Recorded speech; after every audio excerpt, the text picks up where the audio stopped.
Quiero compartir con vosotros un texto. Vamos a Romanos, por favor, en el capítulo 12, versículos del 1 al 2. Y dice Pablo: por consiguiente, hermanos, os ruego por la misericordia de Dios que presentéis vuestros cuerpos como sacrificio vivo y santo, aceptable a Dios, que es vuestro culto racional. Y no os adaptéis a este mundo, sino transformaos mediante la renovación de vuestra mente, para que verifiquéis cuál es la voluntad de Dios, lo que es bueno, aceptable y perfecto.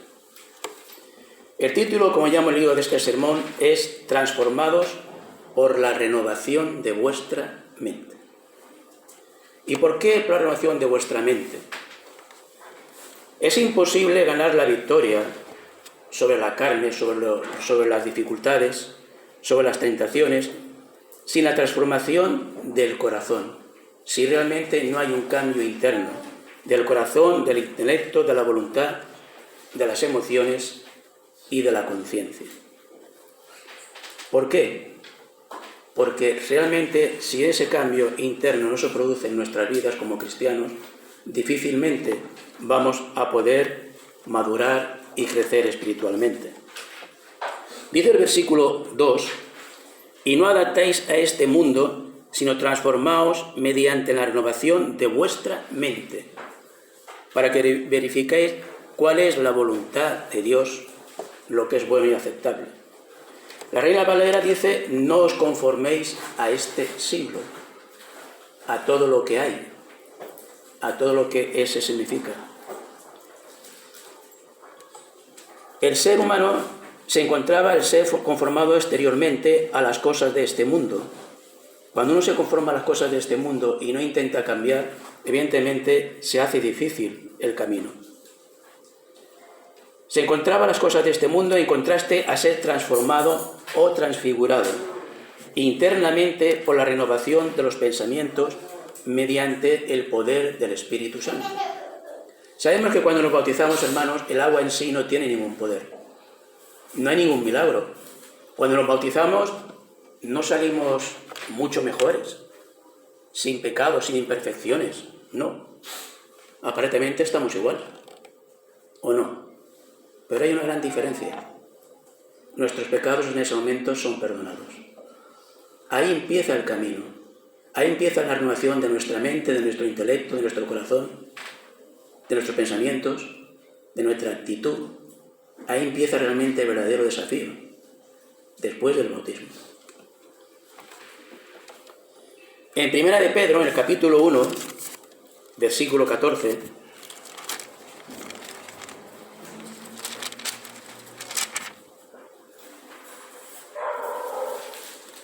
escribe el apóstol: como hijos obedientes, no os conforméis a los deseos que antes teníais en vuestra ignorancia. Que antes teníamos en nuestra ignorancia.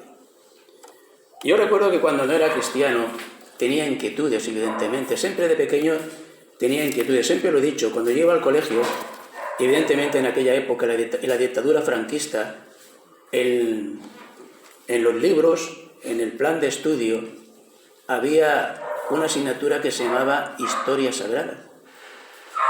Hoy día eso no existe. Y en esa historia sagrada que estudiamos, los alumnos sabíamos o conocíamos quién era Abraham, quién era Moisés, quién era Jacob, quién era Jesucristo, quién era Dios. Evidentemente después ponían doctrina católica, pero eso lo sabíamos los alumnos. Recuerdo que cuando llegaba el 15 de octubre, la famosa fiesta de Teresa de Jesús, hacíamos un dibujo, una biografía. En fin, sabíamos cosas mal difundidas o mal dirigidas, pero sabíamos cosas. Y recuerdo que había un librito que se llamaba Los 4 Evangelios, que había un libro, y ponía el libro del trabajador. Y yo cuando tenía ocasión abría ese libro, que era el Nuevo Testamento, e iba leyendo un poco. Me refiero que ya desde quizás jovencito tenía una cierta inquietud, ¿no?, a leer los Evangelios. Pero ¿qué pasa? Antes de ser bautizado uno no tiene conciencia de lo que es. Como sabéis, Yo he estado con católicos, he estado aquí en el monasterio de San Gené de la Murtra. Como sabéis también, hubiese tenido oportunidad de estudiar y ser sacerdote católico. Pero dentro de, entre comillas, mi ignorancia, y siempre lo repito, evidentemente sabía que lo que allí se practicaba no tenía nada que ver con el Evangelio.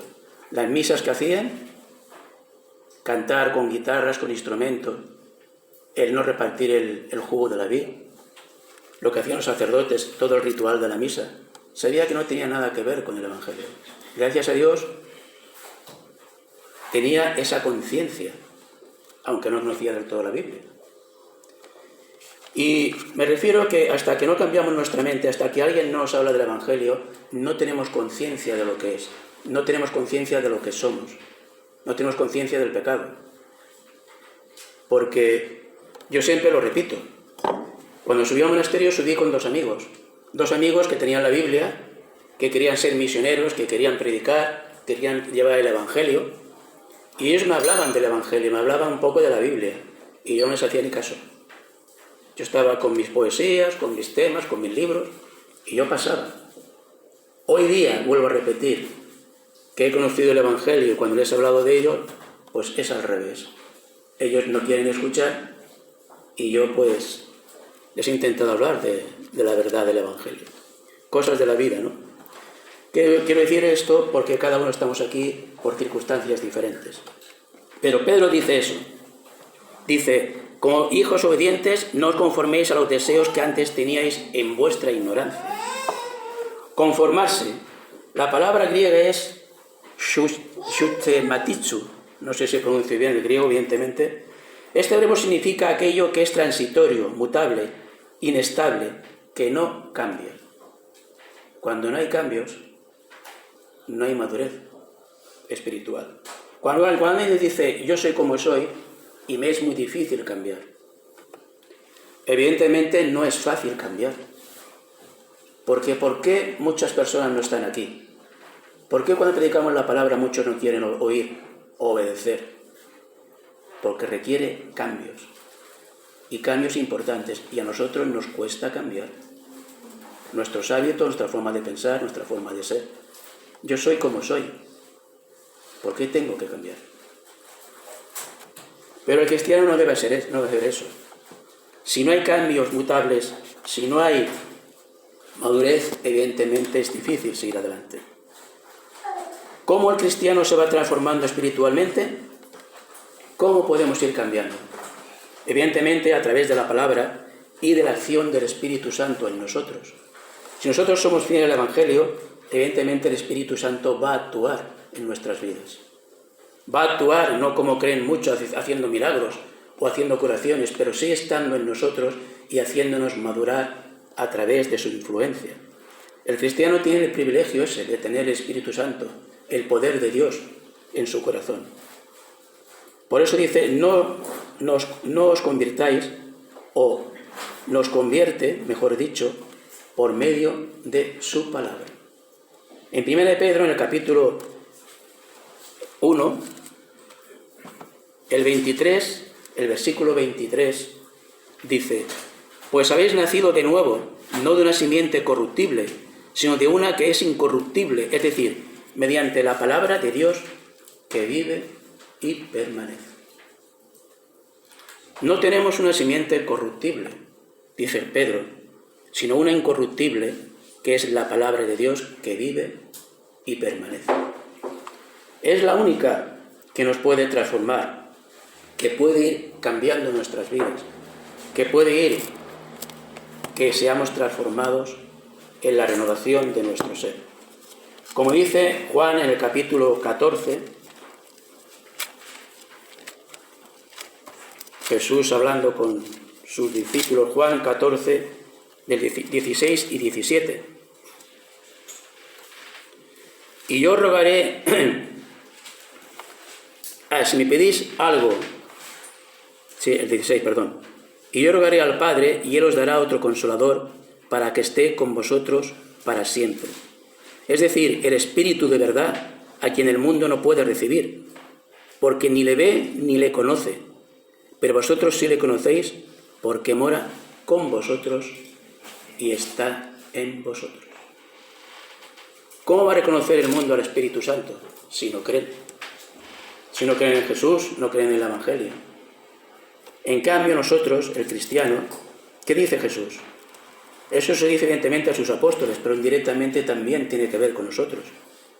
Pero vosotros sí le conocéis, porque mora con vosotros y estará con vosotros. El cristiano, hermanos, no está solo, está acompañado. Si es fiel a la palabra y la palabra mora en él, el Espíritu del Señor está con él y le puede ayudar a crecer y a madurar. Dice también Romanos, que hemos leído en el capítulo 12, por medio de la renovación de vuestro entendimiento. ¿Y qué quiere decir esto? La renovación de la mente es efectuada por el Evangelio. Sin esa renovación no habrá transformación, no habrá cambios. Muchos dicen, y yo lo voy a decir de una forma cercana, que ser cristiano es dejar de ser uno mismo. Yo soy cristiano y dejo de ser yo, de hacer las cosas que antes hacía, de pensar lo que pensaba. Claro, si lo planteamos de una forma un poco humana, evidentemente hay cosas que hay que cambiar. Hay cosas que si antes mentíamos, no mentir, que si antes robábamos, no robar, que si antes éramos codiciosos, no serlo, que si antes éramos agresivos, tener dominio propio. Claro que hay que efectuar cambios, pero eso no significa que dejemos de ser nosotros mismos. Yo no puedo dejar de ser lo que soy. No puedo dejar de ser francés con mis defectos y con mis virtudes, y nadie de vosotros. Cada uno es como es, diferente, único. Pero sí hay cosas que en nuestra vida espiritual hemos tenido que cambiar, porque vuelvo a repetir, el Señor quiere que maduremos, el Señor quiere que crezcamos, y el cristiano que no lo hace, ¿cómo va a llegar arriba? Al cielo. Muchas veces dice el hermano Juan, allí no puede haber cosa que estorbe, no puede haber nada que distorsione la paz, la tranquilidad, la armonía, la comunión con Dios. Si no somos transformados espiritualmente, ¿cómo vamos a llegar a ese lugar de perfección espiritual? Imposible. Si no existe una transformación espiritual, es difícil llegar al cielo. Si no se oye, si no se aprende, si no uno cree y obedece la enseñanza del Evangelio, no es posible llegar al cielo. ¿Por qué qué? Porque el Evangelio se dirige al corazón del hombre. Y si no, el corazón del hombre no se transforma, no hay cambios. A lo largo de la historia ha habido revoluciones, ha habido guerras, conquista.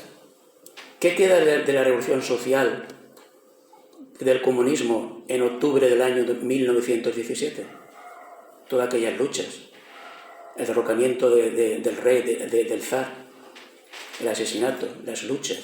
¿Qué queda de todo eso? Ya no queda nada. El comunismo en Rusia ya no existe. ¿Qué queda de la revolución social? En Francia. De la revolución francesa. Sí, se abolió la monarquía, mataron al rey, a su familia, cosas que pasan. Y hoy Francia no es una monarquía, es una república. Pero ¿qué queda de todo eso? ¿Qué queda de la revolución social, de las guerras, de los conflictos? Prácticamente nada. ¿Y por qué el mundo sigue como sigue? Porque hay injusticia, porque hay guerras. Ahora Israel, con Gaza, con todo el conflicto. ¿Por qué el mundo sigue como sigue? Bueno, sabemos la respuesta, ¿no, hermanos? Porque no hay realmente un cambio en el corazón del hombre. Porque lo único que puede transformar nuestros corazones es a través de la palabra de Dios. Y si esa palabra no reside en el corazón de los hombres, el mundo no va a cambiar. Y Jesús, aunque piensen mucho lo contrario, no vino a hacer una revolución social. No. Él vino a salvar las almas de los hombres. Porque el mundo sigue igual. Sin Jesús, antes de su venida y después de su venida. ¿Qué ha cambiado? Poca cosa. Solamente la transformación del hombre, del corazón del hombre, puede hacer que la sociedad pueda cambiar. Y eso Evidentemente el Evangelio da las pautas para que el corazón del hombre pueda cambiar. Os voy a contar una pequeña historia, siempre me gusta contar pequeñas historias que a veces leo no sé dónde, de un predicador que una mañana, pues, él lo explica, ¿no? El predicador mismo lo explica. Una historia que al entrar en la iglesia un predicador un domingo, dice, un niño me miró, dice el predicador, y le preguntó a su madre, mami, ¿ese es Jesús? Y el predicador dice, sobra decir que tuve curiosidad por escuchar la respuesta de la mujer. ¿Y qué dijo la madre? No, dijo ella, ese es nuestro pastor. Por supuesto que sabía que ella diría que no, pero aún así deseaba que ella hubiese dicho, no, es nuestro pastor, pero me recuerda mucho a Jesús. Esa es la gran diferencia, hermanos. Jamás seremos como Jesús, no nos engañemos. Él no tuvo pecado, nosotros sí. De vez en cuando metemos la pata. Pero podemos parecernos a Jesús, podemos imitarle. Como dice este pastor, no es nuestro pastor, pero nos recuerda mucho a Jesús.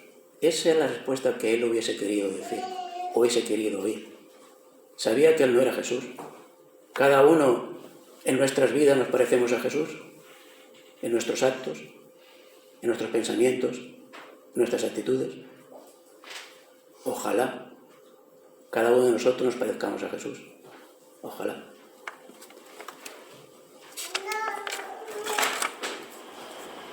Varios aspectos de esta transformación que se puede pasar en nuestras vidas. Es un nuevo nacimiento por la palabra del Evangelio. Si vamos a Juan, en el capítulo 3, todos sabéis la historia, la conversación que tiene Jesús con Nicodemo. Capítulo 3, versículo del 3 al 5. Respondió Jesús y le dijo, en verdad te digo, que el que no nace de nuevo no puede ver el reino de Dios. Nicodemo le dijo, ¿cómo puede un hombre nacer siendo ya viejo? ¿Acaso puede entrar por segunda vez en el vientre de su madre y nacer? Jesús respondió, en verdad te digo, que el que no nace de agua y del Espíritu no puede entrar en el reino de Dios. Y el 6, lo que es nacido de la carne, carne es, y lo que es nacido del Espíritu, Espíritu es. Nicodemo no entendió lo que Jesús dijo. ¿Cómo voy a entrar yo siendo viejo en el vientre de mi madre y volver a nacer? Imposible. ¿Pero qué dice Jesús? El que no nace, el 5, del agua y del Espíritu, no puede entrar en el reino de los cielos. Del agua hemos nacido. Es un nuevo nacimiento, el bautismo. Y del Espíritu, lo que estamos diciendo, cambiar nuestra forma de ser, nuestro pensamiento, para que el Espíritu more en nosotros. Es un nuevo nacimiento, pues, cuando somos bautizados. También es una sepultura y una resurrección, el bautismo. En Romanos, en el capítulo 6, versículos del 1 al 4,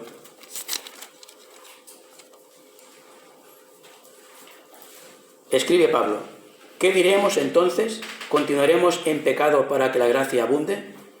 De ningún modo. Nosotros que hemos muerto al pecado, ¿cómo viviremos aún en él? ¿O no sabéis que todos los que hemos sido bautizados en Cristo Jesús hemos sido bautizados en su muerte? Por tanto, hemos sido sepultados con él por medio del bautismo para muerte, a fin de que como Cristo resucitó de entre los muertos por la gloria del Padre, así también nosotros andemos en novedad de vida o en vida nueva. Y ese es el cambio, esa es la transformación, andar en vida nueva. No sé lo que éramos antes, pero a veces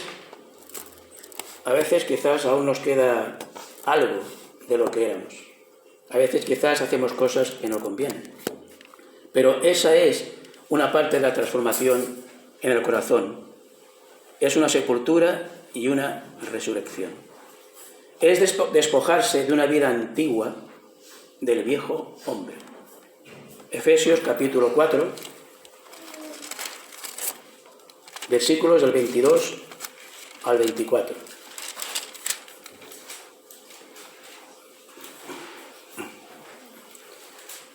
Que en cuanto a vuestra antigua o anterior manera de vivir, os despojéis del viejo hombre, que se corrompe según los deseos engañosos, y que seáis renovados en el espíritu de vuestra mente, y os vistáis del nuevo hombre, el cual, en la semejanza de Dios, ha sido creado en la justicia y santidad de la verdad.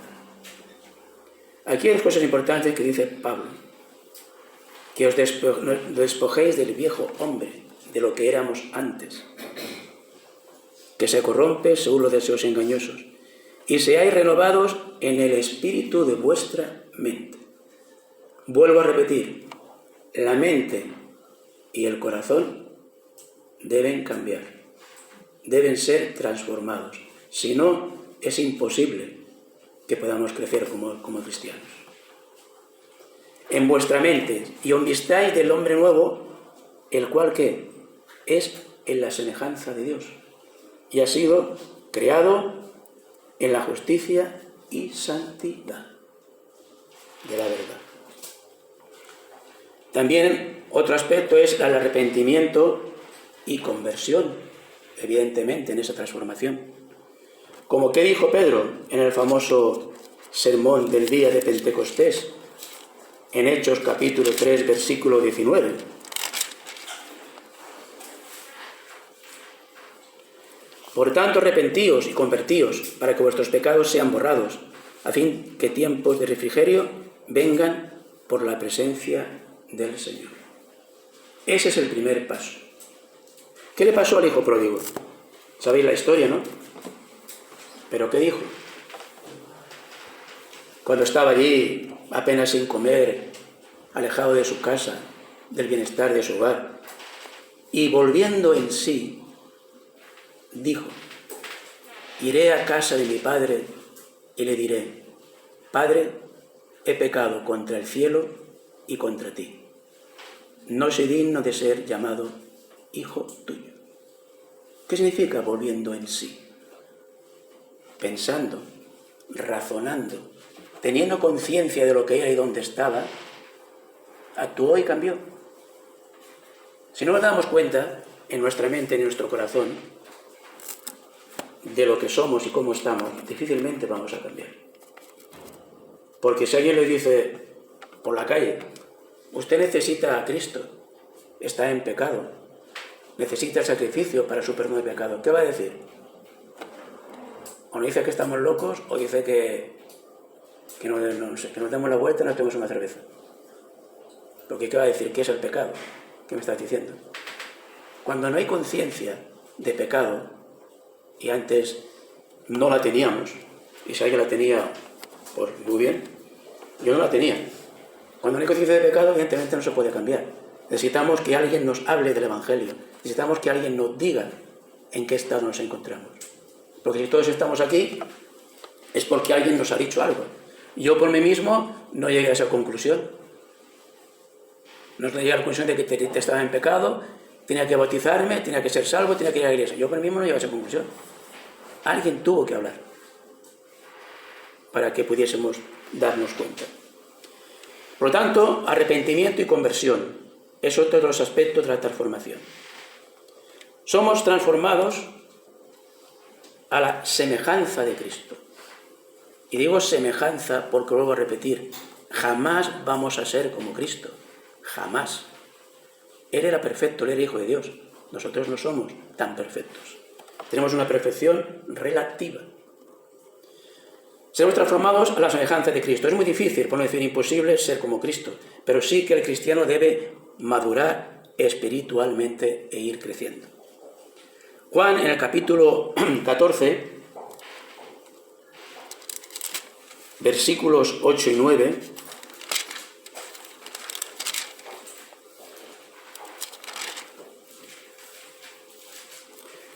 le dice Jesús a Felipe: Felipe le dijo: Señor, muéstranos al Padre y nos basta. Jesús le dijo: ¿tanto tiempo he estado con vosotros y todavía no me conoces, Felipe? El que me ha visto a mí, ha visto al Padre. ¿Cómo dices tú, muéstranos al Padre? ¿No crees que yo estoy en el Padre y el Padre en mí? Las palabras que yo os digo no las hablo por mi cuenta, sino que el Padre que mora en mí es el que hace las obras. Creedme que yo estoy en el Padre y el Padre en mí, y si no, creer por las mismas o por las obras mismas. Jesús le está diciendo que Él está en el Padre y el Padre está con Él. Nosotros realmente, cuando alguien nos ve en nuestra forma de actuar, de pensar, creen que Dios está con nosotros, nos reconocen como realmente cristianos que somos. Los demás deben ver en nosotros, con nuestros hechos, que también somos de Cristo, que Cristo está en nuestras vidas, como Él le dijo a Felipe que el Padre estaba con Él y Él con el Padre. Si vamos a Primera de Pedro, en el capítulo 2, versículo 21,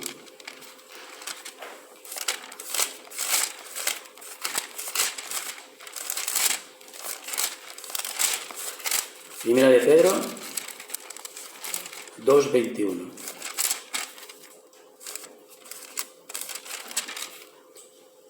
Porque para este propósito habéis sido llamados, pues también Cristo sufrió por vosotros, dejándoos ejemplo para que sigáis sus pisadas. Seguir las pisadas es seguir a Cristo, seguir su doctrina, seguir lo que Él ha dicho que debemos transformar y cambiar en nuestras vidas. También en 2 de Corintios, en el capítulo 3, versículo 18,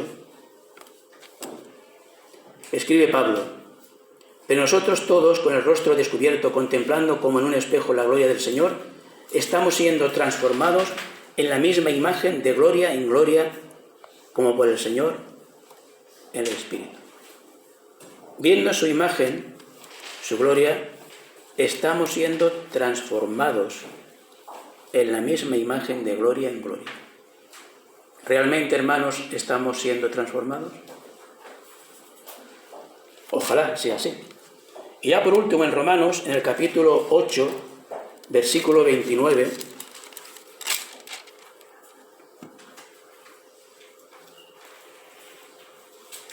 porque a los que de antemano conoció, también los predestinó a ser hechos conforme a la imagen de su Hijo, para que Él sea el primogénito entre muchos hermanos. A los que de antemano conoció, también los predestinó a ser hechos conforme a la imagen de su Hijo.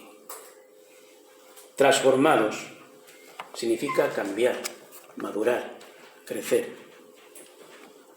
Conclusión: Dios quiere una transformación, un cambio en nuestra vida espiritual, comenzando en el corazón y en nuestra mente, en un nuevo nacimiento, dejando atrás el hombre viejo, lo que éramos antes. Y son palabras que todos conocemos, palabras que sabemos, que hemos leído 40 veces, muchas veces, pero que a veces el cambio, evidentemente, cuesta. Y no es fácil, pero poco a poco, se puede ir cambiando, se puede ir ganando peldaño y peldaño hasta llegar arriba. Y ese es el reto.